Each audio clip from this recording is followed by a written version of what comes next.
इतना बड़ा कमेंट आया है, बहुत कुछ उसमें लिखा है। पूरा डालूंगी तो आपकी समझ में शायद आएगा नहीं आएगा, पढ़ पाओगे नहीं पढ़ पाओगे, लेकिन मैं कोशिश पूरा डालने की करती हूँ और देखिएगा। और उसी कमेंट का मैं जवाब दे रही हूँ, मुझसे रहा नहीं गया। मुझे आज सपना पे वीडियो नहीं बनानी थी, लेकिन बहुत ज़रूरी हो गई वीडियो बनानी, इसलिए मैं बना रही हूँ। क्योंकि मुझे उन मैडम को जवाब देना है जिन्होंने इतना लंबा चौड़ा मेरे सीधे डीएम पर किया है मैसेज, काफ़ी लंबा किया है। तो हाँ, तो गुड मॉर्निंग, कैसे हैं आप? हम तो ठीक हैं, आप भी ठीक होंगे। जिन मैडम ने ये मेरे पास मैसेज किया है वो, उनका नाम है योगिता जोशी जी। आईडी जो है योगिता जोशी से है, फेक आईडी है क्या है मुझे नहीं पता, लेकिन वो चीज़ सब पढ़ के मेरा दिमाग घूम गया, आपको बताऊँ। लेकिन मैं आपको बताऊं, मैं उस दर्द से, उस तकलीफ़ से गुजरी हूँ। और जैसे योगिता जी जैसे लोग हैं ना, जो इन लोगों की बकवास सुनने के साथ साथ गुजरी हूँ। ऐसे लोग मुझे भी मिले थे, जैसे ये हैं योगिता जोशी जी। इन्होंने बहुत क्वेश्चन किए, कुछ क्वेश्चन में मैं थोड़ा सा क्वेश्चन मार्क लग गया मेरे आगे। लेकिन हाँ, मैं बस इतना सोचा मैंने कि कुछ भी है, लेकिन उनके हस्बैंड तो गए हैं, वो इस टाइम परेशान है और छोटे बच्चों का साथ है। मैंने कुछ नहीं, मैं तो केवल इतना देख रही हूँ, मैं सपना की तरफ भी नहीं देख रही, मैं देख रही हूँ छोटे छोटे मासूम बच्चों की तरफ। वो छोटे छोटे मासूम बच्चे कुछ नहीं जानते, कुछ भी नहीं जानते। मैं केवल उनकी तरफ देख कर बात कर रही हूँ। वो कैसे सास ससुर थे जो उनका दिल नहीं पसीजा उन बच्चों को देख कर। बस मैं कुछ भी नहीं, मैं कह रही हूँ सपना को भी नहीं कह रही, मैं कह रही हूँ चलो तुम सपना को गलत कह रहे हो, तुम कौन हो क्या हो मुझे नहीं पता, लेकिन उनकी क्या गलती थी ये बताइए। उनकी क्या गलती थी? उन बच्चों की, छोटे मासूम बच्चे थे हैं, उनकी क्या गलती है? ठीक है, दूसरी शादी की बात करती हैं, कहती हैं, मतलब कुछ बातें ऐसी ऐसी बातें कही हैं, मैं सोशल मीडिया पे नहीं कहूँगी, वो बात नहीं कहूँगी, सवाल ही नहीं उठता कहने का। कैसी कैसी बात उन्होंने कही है, कह कैसे लेता है ये ऐसी ऐसी बातें, लोग मुंह पे कैसे आ जाती हैं, कितने पत्थर दिल होते हैं उनके। मैं योगिता जी आपसे कहूँगी, शायद इस सड़क से आप नहीं गुजरी हो जिस सड़क से सपना गुजर रही है, जिस दौर से सपना गुजर रही है, शायद आप नहीं गुजरी हो, आपके साथ ऐसा हो, आपकी बहू बेटियों के साथ ऐसा हो, आपके परिवार में किसी के साथ ऐसा हो, आपकी बहन के साथ शायद ऐसा हो, तो आपको तकलीफ़ पता चलेगी, सपना की तकलीफ़ पता चलेगी कि वो क्या दर्द होता है जब कोई चीज़ जाती है आगे से और बार बार जाती है, तो कैसा दर्द होता है। आप उस दर्द से शायद नहीं गुजरी हो, सास को भी उस दर्द का नहीं पता। मैं आपकी बता रही हूँ, आपको सपना की सास को भी उस दर्द का नहीं पता, औलाद के दर्द का पता है, हस्बैंड के दर्द का नहीं पता। और एक बात बताऊँ, सपना की मम्मी को भी अभी इस दर्द का नहीं पता। वो सपना ही बता सकती है और वो हम जैसे लोग बता सकते हैं। तो योगिता जी आप क्या बताओगी जो इतना गलत आपने इतना लंबा मैसेज मेरे पास किया है, कम से कम 300-400 शब्दों का, 500-600 शब्दों का, इतना लंबा आपने मेरे पास मैसेज किया है। ज़बरदस्ती आप कह रही दूसरी शादी की, पर रिश्तेदारों को नहीं बताया, नहीं बताया। वो कोई खुशी का माहौल नहीं था, दूसरी शादी एक मजबूरी का माहौल था। सपना की जो खुशी का माहौल था, वो सूरज जी की शादी का खुशी का माहौल था, उसमें सबको बुलाया होगा। दूसरी शादी वो जो थी, वो खुशी का माहौल नहीं था, वो एक मजबूरी थी, वो मजबूरी की बात थी, इसलिए नहीं बुलाया। मिल गया आपको अपनी बात का जवाब। किसी की रिश्तेदारों को नहीं बुलाया, किसी को नहीं बुलाया, क्यों नहीं बुलाया? वो एक मजबूरी का माहौल होता है दूसरी शादी, समझ गए? वो भी एक विडो औरत की शादी, दुख का माहौल होता है। और उसी घर में शादी, हाँ कोई विधवा औरत होती है और किसी अदर घर में होती है और उनके यहाँ पहली शादी होती है, वो बुलाते हैं। लेकिन इनके यहाँ दुख का माहौल था और सपना के घर में भी दुख का माहौल था, एक विडो थी वो, तो वो रिश्तेदारों को बुलाते। और अब बात करती हैं कि अरे इतना सूरज जी ने कहा, अपने घर को नहीं बताया, अपने परिवार को नहीं बताया, कौन ऐसी लड़की है जो नहीं बताया? सब बताया। अब रोई तो वो भागी चली आई उसकी माँ, अब वीडियो लिख की तो भागी चली आई। और क्या कहते हैं, पहले इतना कुछ हुआ, ऐसा नहीं हो सकता ना, नहीं बताते। हम भी नहीं बताते थे बहुत सी चीज़ें।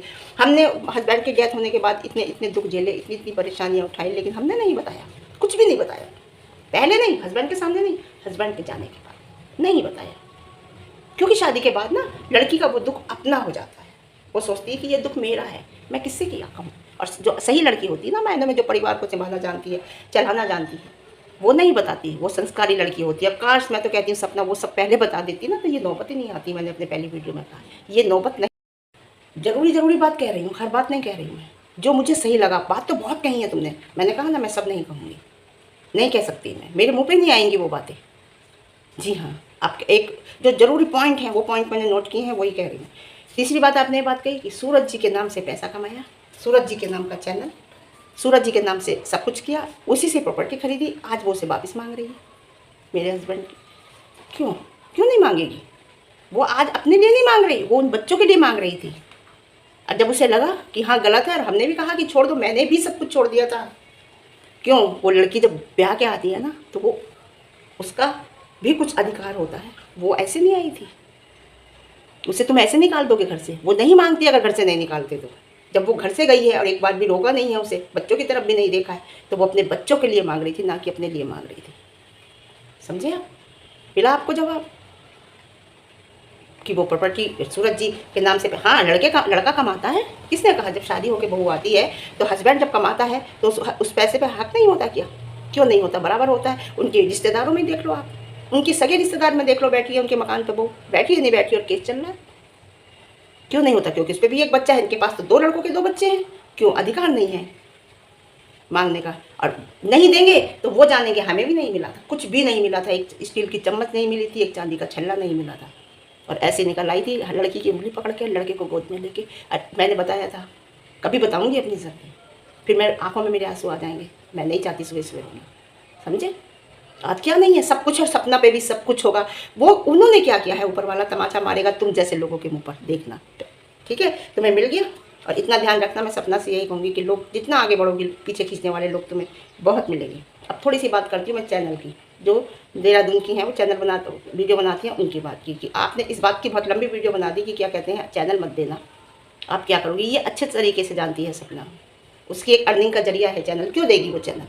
किसी हाल में नहीं देगी, नहीं देगी। मैंने आपको कमेंट भी किया इस बात पर। इतनी बेवकूफ़ नहीं है, बेवकूफ़ी में उसने बहुत काम कर लिए। सबसे बड़ी बेवकूफ़ी की, अपने घर वालों से सारी बात छुपाई। दूसरी बेवकूफ़ी की कि उसने दूसरी शादी करी और पहली बातें सारी नहीं बताई पहले हस्बैंड की। तीसरी बेवकूफ़ी की कि सारा सामान सब कुछ छोड़ दिया इसने, कुछ नहीं ले रही। अब ये चौथी बेवकूफ़ी नहीं करेगी कि वो चैनल भी दे देगी। मैं नहीं समझती वो इतनी बड़ी बेवकूफ़ है। अब भी नहीं देगी, क्यों देगी? क्या मतलब है? मेहनत उसने की है ना, दोनों ने मेहनत की। अगर ठीक है एक चैनल उनका है रोड का, तो मेहनत दोनों ने की है। एक निशानी तो हस्बैंड की उसके पास रहनी चाहिए, एक चीज़ तो हस्बैंड की। उसके हस्बैंड का चैनल था दारोड, तो उसके हस्बैंड को उसका कोई वो नहीं है क्या अधिकार? क्यों देगी वो दूसरा चैनल? किसी हाल में नहीं देगी। और मैं भी कहूँगी सपना देना मत।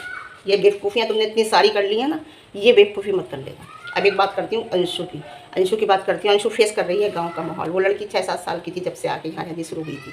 उसके बाद देख लो अभी तक वो शहर में रही है। शहर के स्कूल में और गाँव के स्कूल में बहुत अंतर होता है। शहर के कल्चर में गाँव के कल्चर में बहुत अंतर होता है। कितना कपड़ा उसके पास होगा शहर का जो वो पहनती थी एक से एक अच्छा, क्या वो रखा रहेगा? नहीं पहन सकती, नहीं पहन सकती, क्योंकि गाँव का माहौल ऐसा है। सबसे बड़ा जो असर पड़ा है वो अंशु पे पड़ा है। कितना बड़ा फेस कर रही है गाँव का माहौल भागा, कि वो कपड़े तक पे उसके ऑब्जेक्शन उठाया जा रहा है। तो ये कितना वो फेस कर रही है सबसे ज़्यादा। मैंने अपनी वीडियो बनाई थी तो वीडियो में मैंने कहा था कि सबसे ज़्यादा नुकसान सपना को तो हुआ ही हुआ। लेकिन सपना गांव से निकल के शहर में आई थी, उससे नहीं लगा। शादी होके आई जब तो शहर में आई, और अभी वो शहर में रह रही है। उसके बच्चे शहर में रहेंगे, जैसा वो पालेगी बच्चे वैसे पलेंगे। लेकिन जो अंशु के साथ हुआ ना रियली, वो बहुत गलत हुआ, बहुत गलत हुआ। अंशु पिस गई घर की लड़ाई में, और मुझे बहुत दुख है इस बात का कि उसके फ्यूचर पर बहुत असर पड़ेगा, देखना। तो ठीक है, फिर मिल गया होगा आपको योगिता जी अपनी बात का जवाब अच्छी तरह। मुझे वीडियो आज नहीं बनानी थी सपना पे, लेकिन मुझे जवाब देना था इसलिए मैं आई।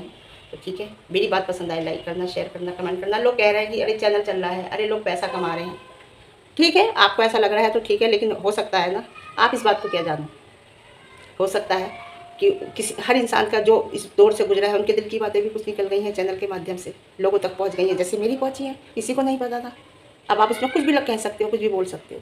वीडियो पसंद आ जाए तो लाइक कर देना, शेयर कर देना, कमेंट कर देना, और चैनल पर नए हैं तो सब्सक्राइब करके जाना।